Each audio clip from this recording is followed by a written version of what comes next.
I thought I'd do a quick video in response to a video that I saw. Somebody was demonstrating a back drawing of a long sword, showing how impractical it was to do a long sword as a back draw.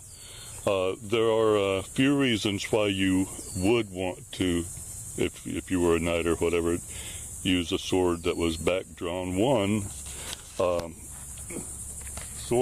long swords are, I hope I'm doing this right because I really can't see.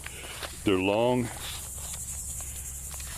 I'll set this down here so I can see what I'm doing here.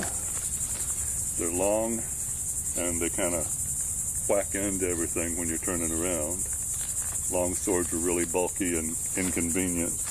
You want it to go across your back, and you can't see that at all.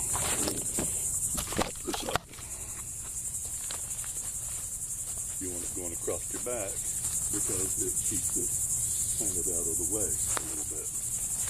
There's, of course, things that you can't really do even with a back-drawn sword. What they were showing was a sword looked like a sort of a flimsy sheath. Scabbard? I'm not really sure what the words are. I'm terrible with words. It was solid all up the thing, and of course, whenever they tried to draw it, they would get right about here, and that was about as far as their arm could reach, because, you know, like that. That was as far as their arm could reach. The mistake they were making was assuming that a back-drawn sword, one, would be in a softer sheath that would be flexible. It wouldn't. And two, that the sheath would have to cover the entire sword, which it doesn't. A long sword, is tapered. I don't know if you can see that. It's tapered, and the sheath designed for a long sword for a back draw is opened for a large portion of its length, so that all you have to do is clear that, and then it's right out of there. Now, an argument might be made, well, that's kind of difficult to get used to doing. Well, yes, it is. But somebody who uses swords all the time, I mean, if you've ever watched the movies, if you've ever paid attention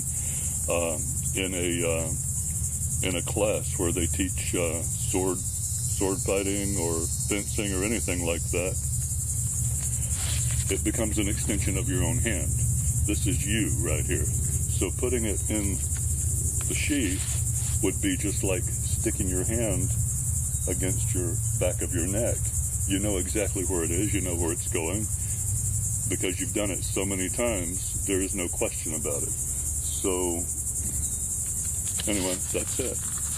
Thought I'd do that real quick. Somebody challenged me to post a video showing what I was talking about. I just did. Right out of there. Right in there.